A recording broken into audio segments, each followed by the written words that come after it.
जमशेदपुर पसुड़ी क्षेत्र के हलुदबनी पूर्वी पंचायत भवन में रात्रि चौपाल का आयोजन किया गया। इस रात्रि चौपाल का आयोजन पूर्वी सिंहभूम जिला के उपायुक्त महोदया के निर्देशानुसार किया गया। इसमें विभिन्न पंचायत के मुखिया, जिला परिषद सदस्य, पंचायत समिति आदि शामिल हुए। इस रात्रि चौपाल में पंचायत क्षेत्र की विभिन्न समस्याओं पर विचार विमर्श कर उनका हल निकालने का प्रयास किया गया। इस दौरान पंचायत प्रतिनिधियों ने बताया कि पंचायत क्षेत्र के विभिन्न गांवों में स्वच्छता को लेकर अभियान चलाया जा रहा है, साथ ही इसकी महत्ता से लोगों से अवगत कराया जा रहा है। गांव व बस्तियों में हाल के दिनों में कचरा व पेयजल की समस्या है, उसे भी दुरुस्त करने की दिशा में पहल किया जा रहा है। इसके लिए जनता से उनकी राय ली जा रही है ताकि समस्या का समाधान जल्द से जल्द हो सके।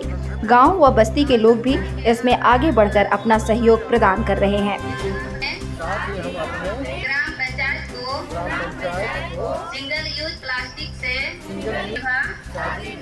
या कोई भी उत्सव में पत्ते एवं मिट्टी से बने सामग्री का उपयोग करेंगे। से 15 तारीख तक ये हमारा चल रहा है कार्यक्रम और इसमें अधिक से अधिक हम लोग ग्रामीणों को जोड़ने का प्रयास कर रहे हैं ताकि जो है लोग स्वच्छता के बारे में जानकारी प्राप्त हो। अभी हम लोगों को यहाँ पर पानी की बहुत समस्या होती है। नाली का पानी कहाँ जाएगा, उसके लिए सोख्ता गड्ढा की व्यवस्था भी की जाएगी ताकि नाली का पानी ना जाके सोख्ता पानी गड्ढे पे जाए और जो हमारा वाटर लेवल जो है बहुत नीचे चला गया है वो ऊपर आए। और उसके लिए भी हम लोग जोर शोर से प्रयास करेंगे और सूखा कचरा, गीला कचरा के बारे में अधिक से अधिक लोगों को जानकारी दे रहे हैं ताकि हमारा पंचायत साफ सुथरा और देश भी हमारा, जैसा हमारा प्रधानमंत्री जी का नारा है कि हमारा देश साफ सुथरा हो, हमारा पंचायत साफ सुथरा। धन्यवाद। और आज रात्रि चौपाल स्वच्छता को लेकर ही अभी जैसे ग्रामवासियों के साथ, जनप्रतिनिधि गण सभी के साथ उस पर हम लोग चर्चा कर रहे हैं, जो कि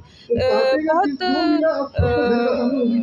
गंभीर समस्या है जो स्वच्छता को लेकर ही है। ये सभी ही जानते हैं। इसमें दिक्कतें ये आती है कि जितनी भी नाला है ये भी जाम हो जाती है हमेशा से ही। साफ सफाई भी की जाती है लेकिन जो है कूड़े कचरा वही नाली में भी फेंक देते हैं। तो इस पर हम लोग चर्चा कर रहे हैं कि किस प्रकार अपने पंचायत को हम लोग स्वच्छ रख पाएँ।